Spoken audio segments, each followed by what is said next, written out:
इति महागणपति मंत्रः। ॐ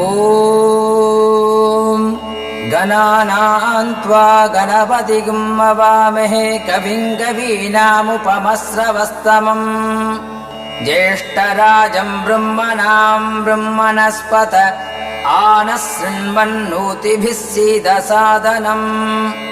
ॐ श्रीमहागणाधिपतये नमः। ॐ तत्पुरुषाय विद्महे वक्रतुण्डाय धीमहि तन्नो दन्ति प्रचोदयात्।